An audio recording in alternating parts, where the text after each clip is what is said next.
time they throw at those guys, they give up a first down. 8, 10 yards. It seems like. Yeah.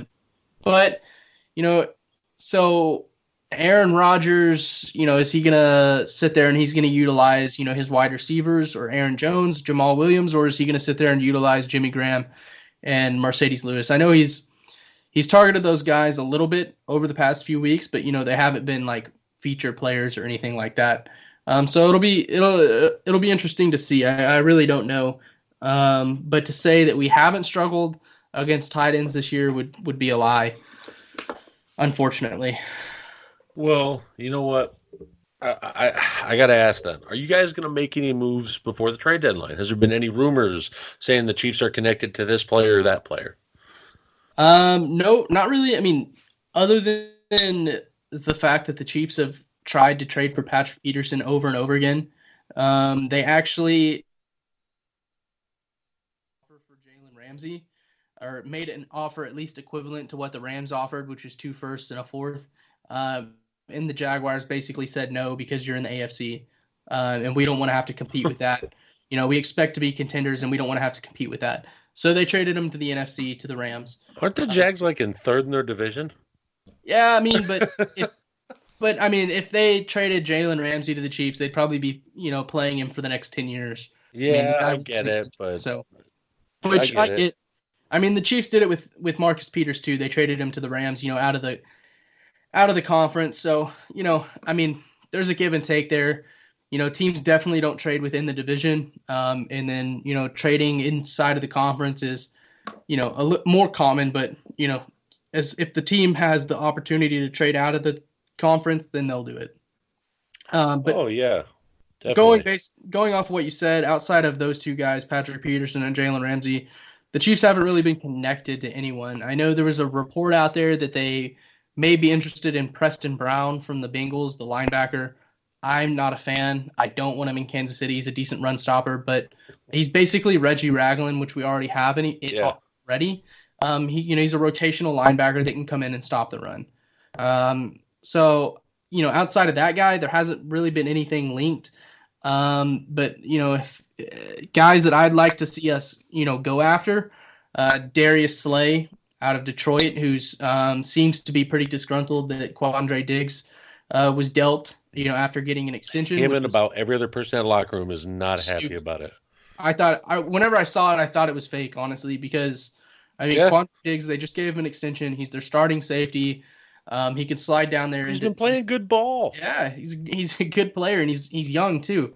And he's one of those guys. He's one of those culture guys that he's one of the head guys in that locker room, and they dealt him away for a 5th-round pick, which I thought was kind of low compensation. But they gave up a 7th on top of that. They gave Diggs and a 7th for a 5th, and I was like, "What? You're paying to get a pick back?" Yeah, it was pretty interesting, and I was like, I sat there and I thought about it. I was like, I'm pretty surprised that other teams didn't go out and, match that compensation, especially a team like the Cowboys, who are desperate for, defense. Their defense has basically been what's holding them back, other than against the Jets when, Dak Prescott looked lost. But they could have really used Quandre Diggs, and, a 5th-round pick, that's definitely doable. So, I don't know what the motivations were there. Matt Patricia may be handing out favors. I don't know, really. I don't, because that was just like a stupid trade to me. It didn't make any sense. Well, yeah, because it's one of the few safeties in the NFC North that was actually producing for the Lions, and it's just now they bring in this rookie Will Harris. I went and watched his tape against Green Bay. No, he was the one getting burnt by our tight ends in that game, and I'm like, why would they even consider replacing him with that rookie? It's ridiculous. I feel like the Lions try to lose. Like, it really seems like people, and the Lions fans are like, no, it's not true. Like, I talked to my Lions buddy today, Julius Grant. He literally came out and told me, he goes, no, Will Harris, he's pretty good. I'm like, no, this Lions way. It seems like you guys always are in the gutter, and it's not because you don't want to be there. It's because it's like you're purposely doing it, and I don't get it. what is the benefit of trading Quandre Diggs, who you just gave an extension to? You're going to eat the dead Defensive money captain. on. Yeah, Voted defensive captain, yeah. captain. Defensive captain. He's a locker room favorite. You're going to trade him for a 5th round pick. I mean, what's the motivation in that? What's that going to do for you? You're sitting at. I mean, they're not. It's not like they're, Super Bowl contenders, but they're still. I would say they're still in the wild card hunt. They They played were both in of the our wild. teams. Yeah, They they played were in both the of our wild teams card. tough. They looked like a good team. Yeah, yeah. I mean, they're a competitive team. I maybe they just saw Kerryon Johnson go down and they're like, all right, well, the season's in the gutter now, which doesn't make any sense to me. But I don't know. Hopefully Darius Slay or Snacks Harrison are on the block. The Yeah. Chiefs go after him. That'd be nice. Well, okay. How about this? With trades that just happened, I know you're happy to see Emmanuel Sanders go over to San Fran. Yeah, I mean we just played Denver and Sanders didn't really do anything. But I mean, he's given us trouble in the past, and it was funny. Yeah. I was actually not because he's a good player and because we have to face him 2 times a year. I was happy to see him go because if you remember back when Emmanuel Sanders signed with the Broncos in 2014 or 2015, I don't remember what it was. Yeah. He had actually had an agreement with the Chiefs. He had agreed to a contract with the Chiefs, and then used Anthony Barnett. Yeah. yeah, and then he was basically used that agreement to get the Broncos to increase their offer, and then went to Denver. So I was like, honestly, I'm happy to see that guy go. In San Fran, talk about the Patriots having a cupcake schedule. Outside of the Rams, who have had their struggles this year, I mean, Jared Goff is not a $35 million quarterback. Way to go, Les Snead. San Fran's had a cupcake schedule. They beat the Washington Redskins 9-0 last week. Mm-hmm. I know it was rainy, but the run game is supposed to be their strength, and they have a fantastic tight end who they haven't really gotten going this year. He's still putting up decent numbers, but he doesn't look like George Kittle of 2018. The record-setting tight end, yeah, he doesn't look anything close to it right now. No, I agree on that. He looks. I mean, he still looks good. It's not like he is. But that elite tight end level he was last year. Yeah, they're just not giving him up the fantasy points he was either. And trust me, because I know, because I drafted him in the 3rd round. He's on my team. He's still one of the better tight ends, but Jay, that's why you're never supposed to draft tight ends or quarterbacks early, my man. Whoa, stop. Oh, go ahead. Don't start with the drafting quarterbacks early, because I proved a different theory about the whole quarterback thing this year. Do you want to hear quickly? Oh, you're intrigued, aren't you? I do just fine in my leagues, and I don't draft a quarterback and a tight end until round 7 and 8 or 9. Well, check this out then, Grant. Check this out. I drafted Tyreek Hill, number 7 overall, right? Yeah. Actually, I think I drafted Kittle with my 2nd pick. Either that or it was Aaron Jones, one of those two. But in the 4th round, I drafted Patrick Mahomes, right? And then in the 5th round or the 6th round, because I had back-to-back picks, I picked up Aaron Rodgers, right? And there was a bunch of receivers I got. Exactly my reaction. Right? Yeah, that was everybody's reaction. Here's what it was. As a GM, it was this, Grant. The players on my board that were at the positions were not ranked as highly as the quarterbacks at that time. Therefore, I took best player available. That's fine. Right. But they were giving me shit about this because I ended up running back poor. I had a decent receivers, right? I had MVS and a bunch of other ones. I picked up some other waiver wire ones.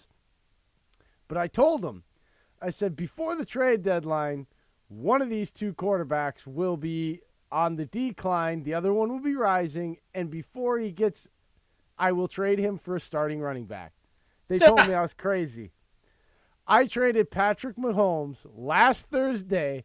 The trade was pushed through because they played Thursday night. Straight up for Leonard Fournette. Okay, that's just a terrible trade. Thank you. That's just a bad trade. That's not a good idea. You got lucky. Then you have on terrible air. people No, there. stop. Then on air. While the game was going on, I get the points, 17.6 points for Tyreek Hill, but subsequently trade him, Tariq Cohen, and D.D. Westbrook for Nick Chubb and Curtis Samuel.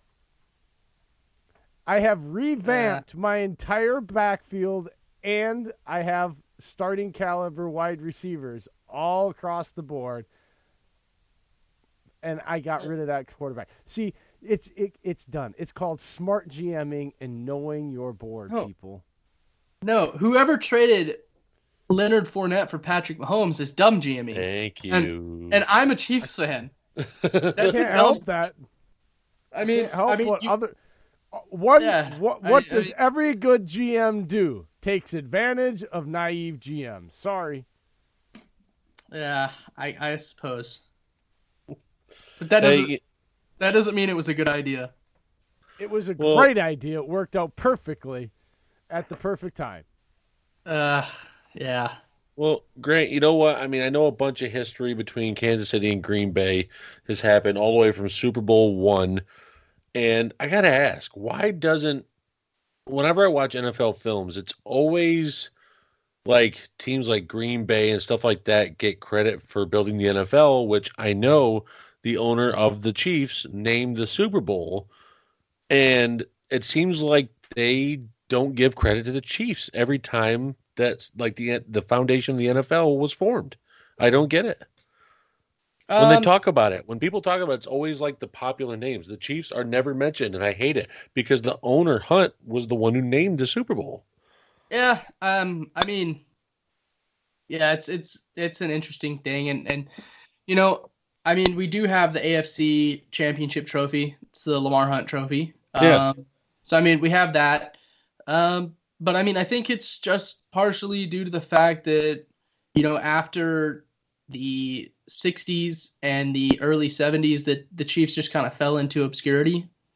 I think that has a lot to do with it. The Packers were competitive there, you know, through that, you know, generation, and the Chiefs, you know, after they won their Super Bowl, kind of just, you know, tapered off and disappeared, you know, really until the 90s, whenever they bounced back and, you know, with Joe Montana, and then, you know, now. Sounds exactly like the Packers, 60s, 70s, 90s.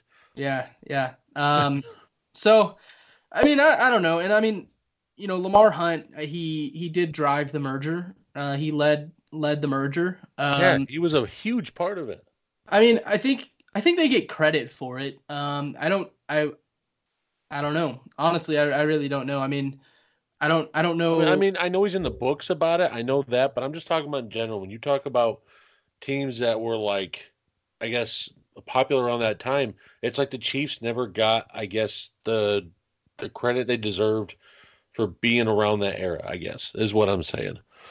It's always other teams brought up. Yeah, I guess. Like I said, you know, the Packers, you know, they won Super Bowl I. So they're always going to be, you know, famous for winning Super Bowl I, and they're going to get the credit for that. But like I said, that, you know, I don't know. It's interesting. I really don't know, and I've never really heard that brought up. That's not something that, you know, has really bothered me. But, you know, I'm 23 years old. I'm not, you know, I didn't live through all of that, so I can't appreciate that the way that, you know, my dad appreciates that, and my grandparents appreciate, you know, that generation of Chiefs football. We're history nerds, man. That's why I was asking. No, I feel you. And I mean, I always take notice of it. Like, I know, I mean, I can't sit there and recite, you know, the entire like team or anything like that the way my dad can, but, you know, I know the history. It's funny because I know this is going to seem like a stupid question, but it's got me interested, okay? I have to know. We seem to be, I'm 36, right?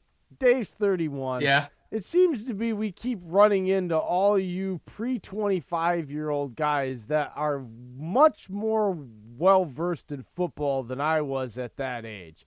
I just got to know. Yeah.